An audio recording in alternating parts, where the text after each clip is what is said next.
Bueno, muchas gracias a los chicos de la Mazota, como les digo, entre comillas.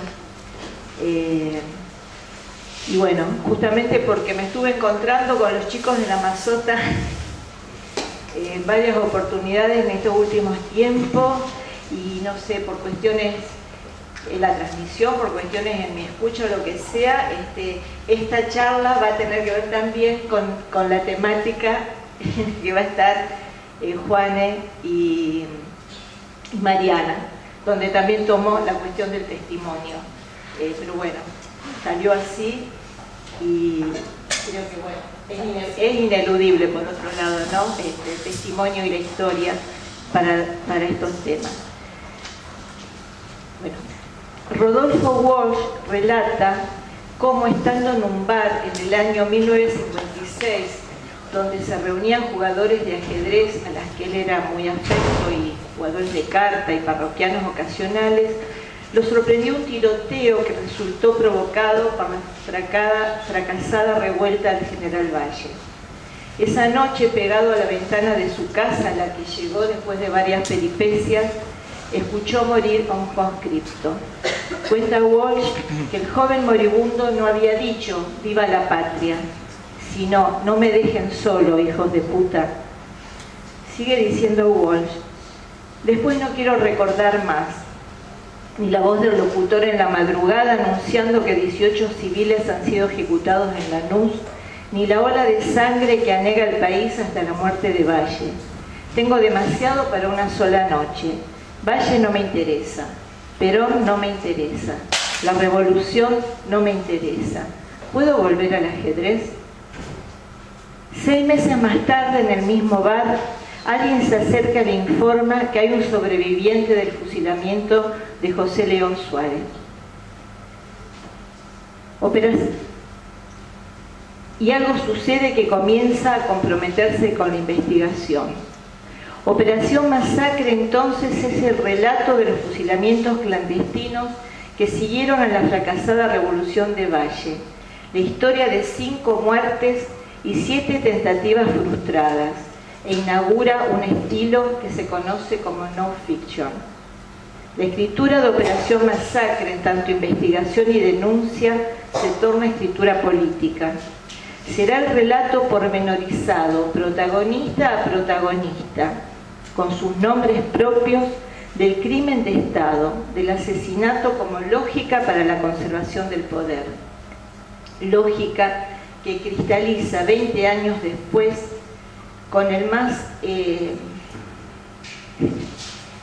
en su forma más cruda, con la última dictadura militar en la Argentina, y que Walsh denuncia en su carta abierta a un escritor a la Junta Militar.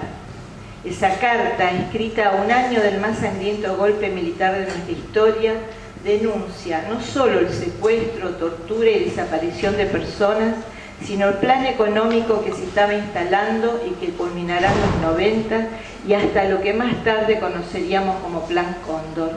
Todo esto él lo dice a un año del golpe. La carta termina con palabras que dan cuenta de su lucidez y responsabilidad. Sin esperanza de ser escuchado, con la certeza de ser perseguido, pero fiel al compromiso que asumí hace mucho tiempo de dar testimonio en tiempos difíciles. El día 25 de marzo de 1977, luego de haber alcanzado a distribuir la carta, es interceptado en una esquina de Buenos Aires, la de San Juan y Entre Ríos, en el barrio San Cristóbal, a unas 15 cuadras del Congreso, y prácticamente cortado en 2 por disparos hechos por una decena de tipos, entre los que estaba Astiz y el Tigre Acosta. Hacía poco su hija menor se había suicidado frente a la tropa que sitiaba su casa, y él, como el jugador de ajedrez que era, sabía que se encontraba en Suxban. Esta palabra alemana se refiere a una posición de ajedrez, y él la había usado como título de un cuento policial. En ese texto, en ese cuento que se llama Suxban, dice: la posición de Suxban en ajedrez es en ajedrez aquella que se pierde por estar obligado a jugar. Se pierde porque cualquier movida que uno haga es mala. Se pierde no por lo que hizo el contrario, sino por lo que uno está obligado a hacer. Se pierde porque uno no puede, como en el póker, decir paso y dejar que juegue el otro. Se pierde porque cualquier cosa que uno haga está mal, en la vida también. Esto dice Walsh. Con esa ética, habiendo podido irse, prefirió hacer esa jugada. Entonces repito, fiel al compromiso que asumí hace mucho tiempo de dar testimonio en momentos difíciles. Ahora voy a tomar un párrafo un poquito largo de Elie Wiesel, un sobreviviente del nazismo. Si en otros tiempos alguien me hubiera dicho que llegaría el día en que tendría que defender mi derecho a dar testimonio, no lo habría creído. El hombre se define por su memoria individual, la que está ligada a la memoria colectiva. La memoria se halla indisolublemente unida a la identidad, de manera que las dos se sustentan mutuamente. Negarla equivale a tomar el partido de la muerte y del enemigo. Digámoslo una vez más, olvidar a los muertos es matarlos de nuevo, es negar la vida que ellos vivieron, la esperanza que los sostenía, la fe que los animaba. Recordar es lo que permite al hombre afirmar que el tiempo deja huellas y cicatrices sobre la superficie de la historia y que todos los acontecimientos se encuentran concatenados unos a otros, al igual que los seres vivientes. Sin la memoria nada es posible. Nada de lo que hagamos merece la pena. Olvidar es violar la memoria, es privar al hombre de su derecho a recordar.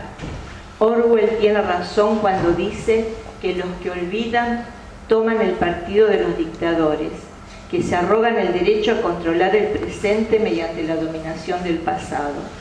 Si los condenados, los moribundos, tuvieron la fuerza y el coraje para escribir crónicas o manuscritos, a nosotros nos incumbe tener la valentía necesaria para leerlo.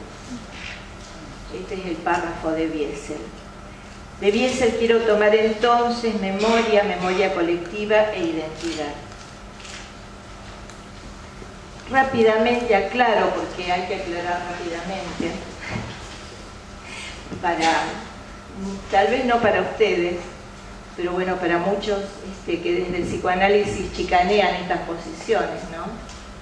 Y cuando uno habla de estas cuestiones dicen que está hablando de inconsciente colectivo, y no es así.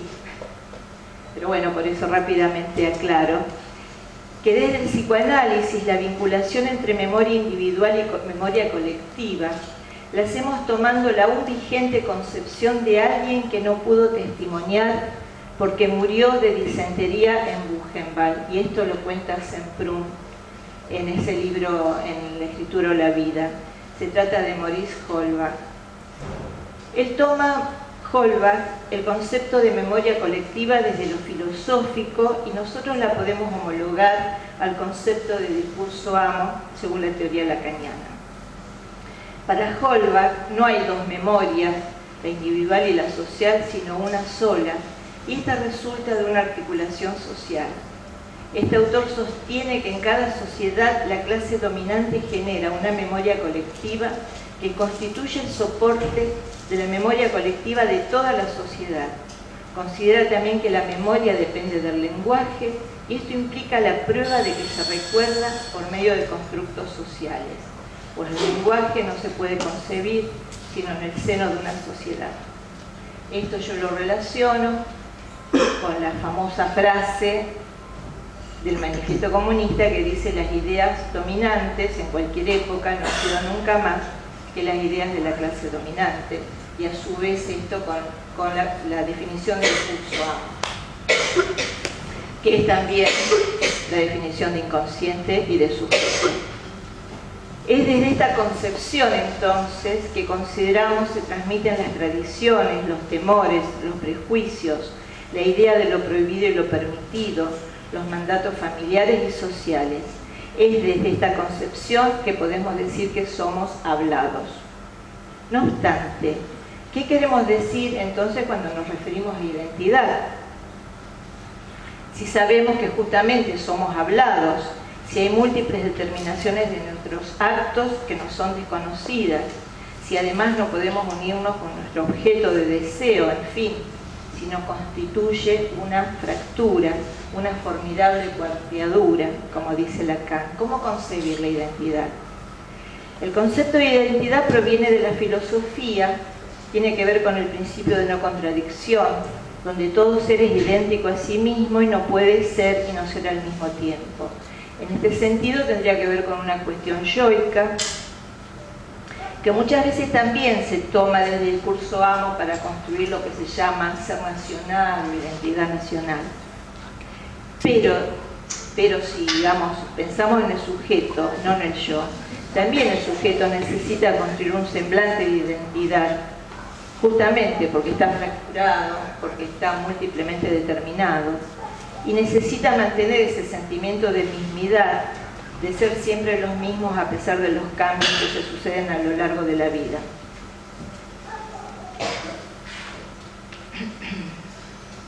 Entonces, considerando que la identidad nunca está terminada, que nunca es definitiva, y que como la mayoría de las cuestiones del psicoanálisis admite eso que a nivel de la lógica sería el principio de no contradicción, dado que el psicoanálisis se arma en el marco de la contradicción, de lo conflictivo, de lo paradójico. Vengo sosteniendo que los derechos humanos son los significantes mínimos, los significantes de la modernidad para que nos constituyamos como sujetos, y hoy, en una vuelta más a esta tesis, puedo decir que justamente esos significantes son los que hacen a nuestra identidad, porque tiene que ver con la familia, con la pertenencia a un sexo y demás. Para terminar, quiero hacer referencia a algo muy puntual que hace a nuestra historia como sociedad. En el Foro en Defensa de los Derechos Humanos del Colegio de Psicólogos de la provincia de Santa Fe, que creé el foro y del cual soy integrante, venimos trabajando en investigaciones encuadradas en la historia oral, sobre historias de vida de estudiantes y psicólogos asesinados o desaparecidos en la zona durante la última dictadura militar en Argentina y también durante el periodo previo en que las 3A nos asolaban.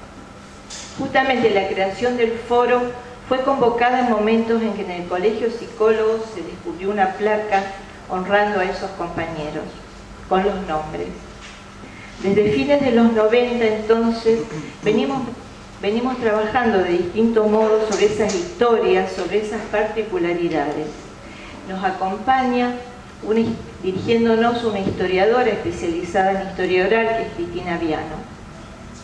Con ella venimos trabajando también las distintas políticas de memoria que se han venido imponiendo según los momentos históricos posteriores a la recuperación de la democracia, no solo desde el Estado, sino a nivel de la sociedad.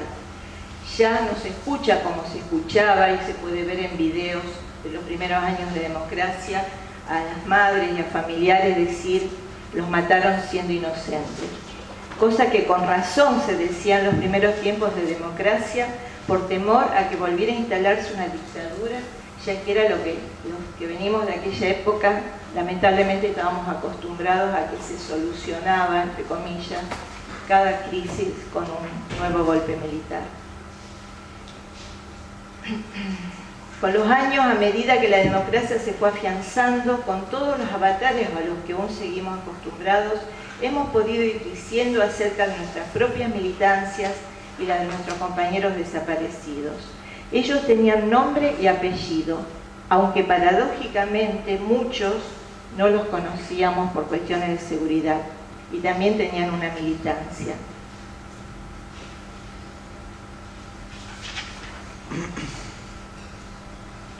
Y en al menos algunos partidos políticos se hacía una severa crítica a lo masivo, al verticalismo, aunque no siempre se lo lograba superar, digamos.